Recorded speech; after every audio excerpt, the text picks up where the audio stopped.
عزیز طلباء و طالبات، خواتین و حضرات، ناظرین کرام، میں آپ کو ایک بار پھر اپنی اور خانہ فرہنگ جمہوری اسلامی ایران لاہور کی طرف سے آموزش فارسی کی اس کلاس میں خوش آمدید کہتا ہوں۔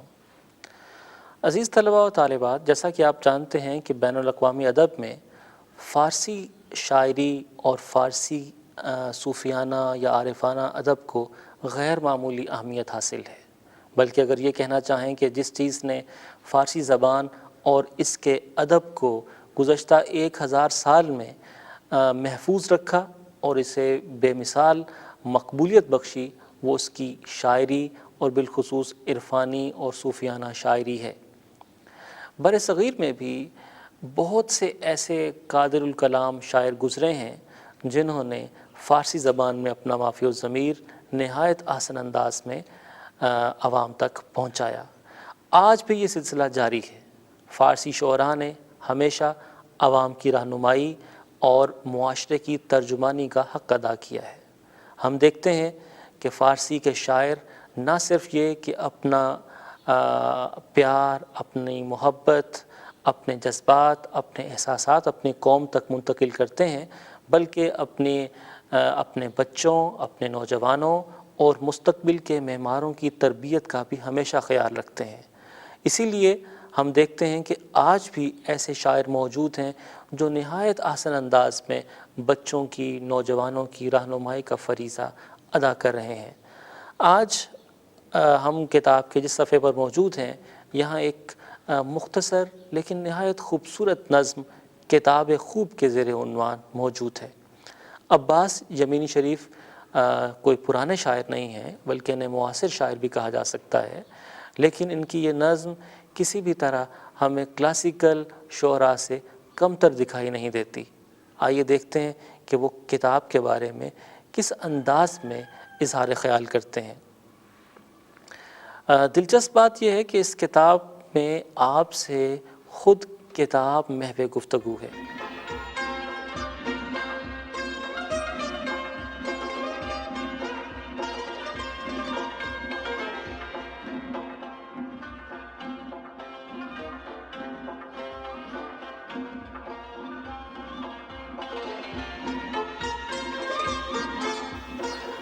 کتاب خوب اس کا عنوان ہے، آئیے اسے مل کر پڑھتے ہیں۔ کتاب کہتی ہے، من یار مہربانم، میں مہربان دوست ہوں۔ دیکھیے، دوست تو ہوتا ہی مہربان ہے، اور مہربان پر کبھی آپ نے غور کیا؟ جی ہاں، یہ بھی 2 لفظوں سے مل کر بنا ہے۔ مہر کا مطلب ہے محبت، اور بان یعنی والا، تو مہربان محبت والا۔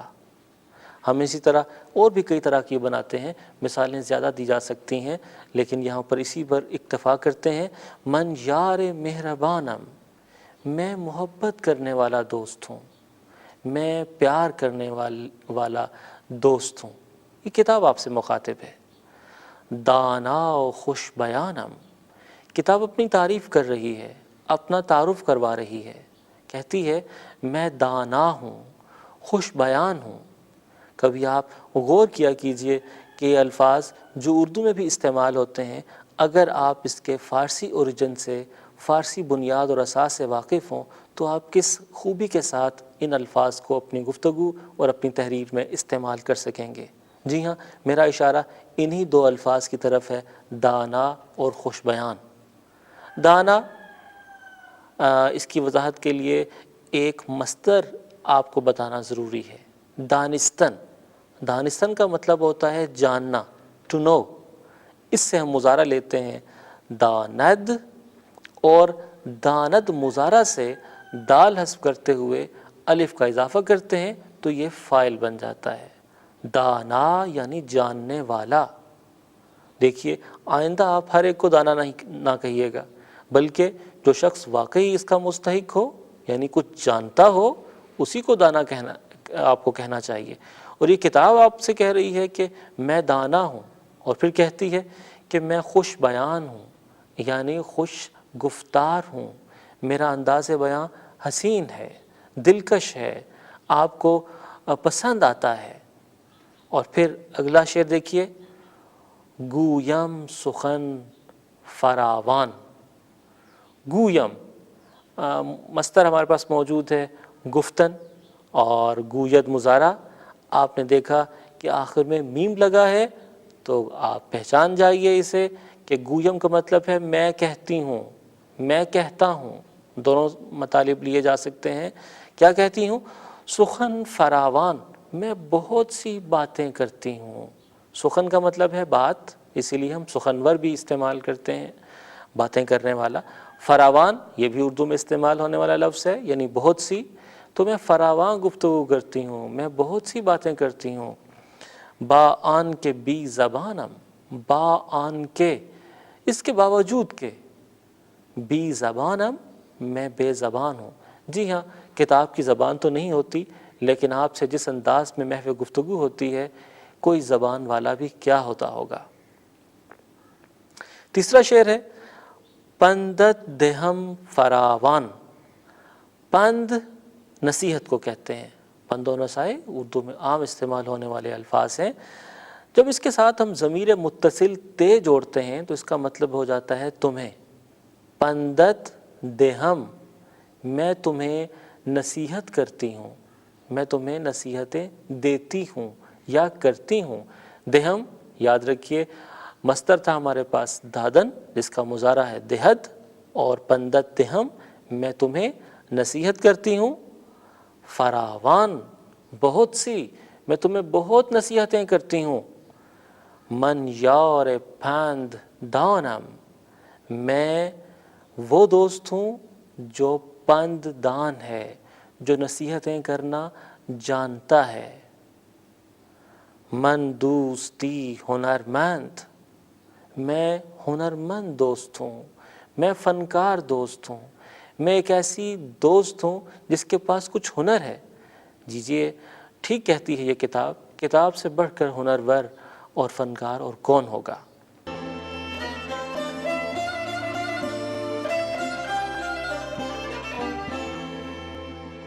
باسود و بی زیانم. جی ہاں، کتاب کہہ رہی ہے کہ میں باسود ہوں، نفع بخش ہوں، فائدہ دینے والی ہوں. و بی زیانم، زیان یعنی نقصان، یعنی میں نقصان نہیں دیتی، میں کسی کو ضرر نہیں پہنچاتی، میں کسی کا نقصان نہیں کرتی. از من مباش غافل، اور پھر آپ کو ایک نصیحت کرتی ہے کہ از من مباش غافل، مجھ سے غافل مت ہونا. مباش فعل نہیں ہے، انشاءاللہ اس کی وضاحت بھی فعل نہیں کی کلاس میں ہوگی. فی الحال یہی سمجھ لیجئے کہ غافل مباش یا مباش غافل یعنی غافل نہ ہونا. از من مجھ سے. من یار مہربانم میں مہربان دوست ہوں، میں محبت کرنے والی دوست ہوں. یہ چند اشعار عباس یمینی شریف کے تھے، اور اس سے آپ نے اندازہ لگایا ہوگا کہ آج کے فارسی شعراء بھی کسی طرح اپنے بچوں کی رہنمائی کا فریضہ ادا کرنے میں کسی سے کم نہیں ہیں. اگر اس کتاب پر ہم آگے بڑھیں تو امتحانی مشق ہمارے سامنے ہے. اگرچہ امتحانی مشق آپ کو خود حل کرنی چاہیے اور اس کے لیے کسی دوسرے کی مدد زیادہ نہیں لینا چاہیے، چونکہ بہرحال یہ آپ کا امتحان ہے. لیکن میری اور آپ کی بات کچھ مختلف ہے. ہم آپس میں ایسی بہت سی گفتگو کر لیتے ہیں جو آپ کے فائدے میں ہوتی ہے اور آپ کو فارسی سیکھنے میں مدد دیتی ہے. اس لیے میں اس مشق کے بھی کچھ سوال حل کرنے میں آپ کی رہنمائی کرتا ہوں. مثلا سوال نمبر 1 ہی دیکھیے. آپ سے کہا گیا ہے کہ اس میں اشارہ اور صفت اشارہ کو الگ کر دیں. یاد رکھیے جب آپ کسی اسم کی طرف اشارہ کرتے ہیں، جیسے پہلا ہی جملہ ہے آن کی فست، اس جملے میں آپ کہہ رہے ہیں کہ وہ بستہ ہے یا وہ بیگ ہے. اب اس جملے میں ایک اسم تو موجود ہے کیف، لیکن کوئی صفت موجود نہیں ہے.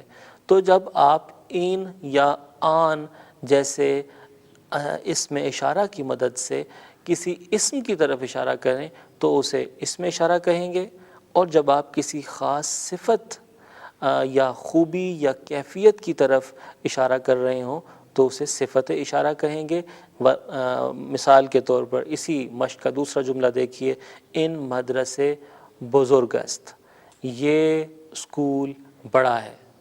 اب آپ اسکول کی طرف تو اشارہ کر ہی رہے ہیں جو ایک اسم ہے، لیکن بزرگ کہہ کر آپ اس کی کوئی صفت بیان کر رہے ہیں، کوئی خوبی بیان کر رہے ہیں، تو آپ اسے صفت اشارہ بھی کہہ سکتے ہیں۔ امید ہے کہ آپ اس اشارے کی مدد سے یہ والا سوال خود حل کر لیں گے۔ لیجئے آگے بڑھتے ہیں۔ البتہ اگر آپ چاہیں تو میں ان فارسی جملوں کا اردو ترجمہ آپ کے لیے کر دیتا ہوں تاکہ آپ کو اس میں اشارہ اور صفت اشارہ ڈھونڈنے میں زیادہ مشکل پیش نہ آئے۔ ان مداد است قلم نیست، یہ پینسل ہے، قلم نہیں ہے۔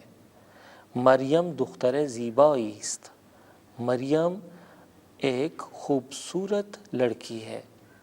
آن پسر زیرک است، وہ لڑکا ذہین ہے، چالاک ہے، دونوں معنوں میں استعمال ہو سکتا ہے۔ آن درخت بزرگ است، وہ لڑکا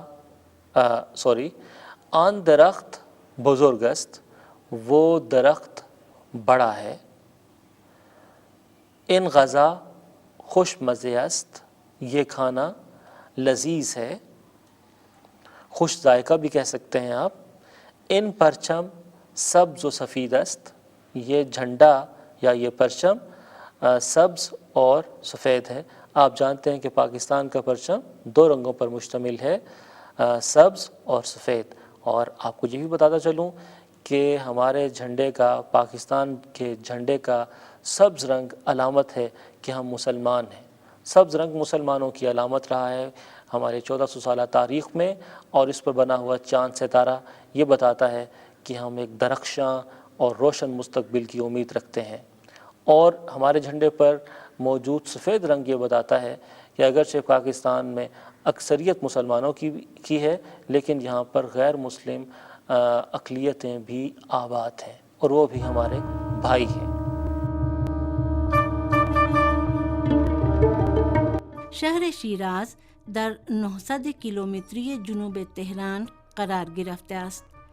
از تهران تا شیراز با هواپیما 1 ساعت و با ماشین 12 ساعت فاصله است. شیراز شهر شعر و ادب است. حافظ و سعدی از شاعران مشهور ایران در همین شهر مدفون هستند. آرامگاهشان از مناطق توریستی شیراز است. زیارتگاه شاه چراغ هم در این شهر قرار دارد که آرامگاه احمد بن شاه چراغ برادر امام رضا علیہ السلام است. شہر شیراز تہران سے 900 کلومیٹر جنوب میں واقع ہوا ہے۔ ہوائی جہاز کے ذریعے تہران سے شیراز کا سفر 1 گھنٹے کا ہے اور گاڑی سے 12 گھنٹے فاصلہ ہے۔ شیراز شعر و ادب کا شہر ہے۔ ایران کے مشہور شاعر حافظ اور سعدی اسی شہر میں دفن ہیں۔ ان کے مزار شیراز کے سیاحتی مقامات میں سے ہے۔ شاہ چراغ کا مزار بھی اسی شہر میں ہے، جو حضرت امام رضا علیہ السلام کے بھائی احمد بن شاه چراغ کا روضہ ہے۔ شیراز در فصل بهار بسیار زیبا است. برای گذراندن تعطیلات نوروز این شهر مناسب است. تخت جمشید در نزدیکی شیراز قرار دارد. تاریخ آن دارای قدمت 2500 ساله است. باغ دلگشا، باغ عفیف آباد، باغ ارم، بازار وکیل، سعدیه و حافظیه از مکانهای دیدنی این شهر هستند. موسم بہار میں شیراز بہت خوبصورت لگتا ہے۔ نوروز کی چھٹیاں گزارنے کے لیے یہ شہر اچھا ہے۔ تخت جمشید کے آثار قدیمہ شیراز کے نزدیک واقع ہے۔ اس کی تاریخ 2500 سال قدیم ہے۔ باغ دلگشا، باغ عفیف آباد، باغ ارم، وکیل بازار، سعدیہ، حافظیہ اس شہر کا قابل دید مقامات ہیں۔ ان معلم است، یہ استاد ہے، ان رانندے است، یہ ڈرائیور ہے۔ مجھے امید ہے کہ ہم نے ترجمہ جو آپ کے لیے پیش کیا اس کی مدد سے آپ صفت اشارہ اور اسم اشارہ الگ کر سکیں گے۔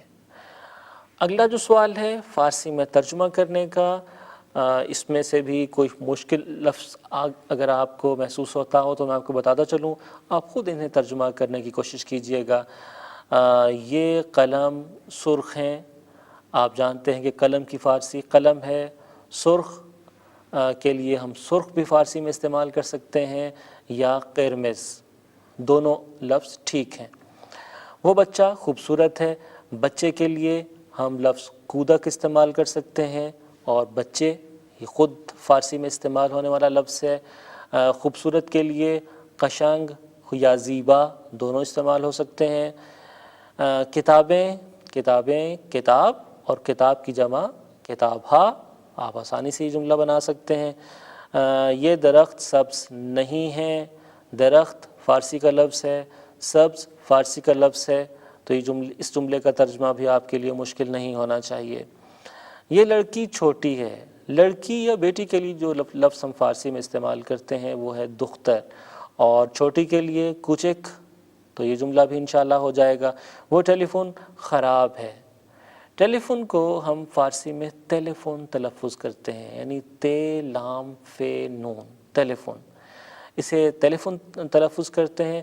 اور اگر کوئی انسٹرومنٹ خراب ہو گیا ہو، کوئی الیکٹریکل انسٹرومنٹ ہو، ہم کہتے ہیں اسکار افتادن، یعنی to go out of order, تو آپ کہہ سکتے ہیں کہ وہ ٹیلی فون خراب ہے، ان ٹیلی فون اسکار افتادہ است۔ لیجئے یہ جملہ تو میں نے آپ کے لیے خود ہی ترجمہ کر دیا۔ کرسی، یہ کرسی ہے، کرسی فارسی میں ہم کہتے ہیں صندلی، وہ دروازہ ہے، دروازے کو فارسی میں در کہتے ہیں۔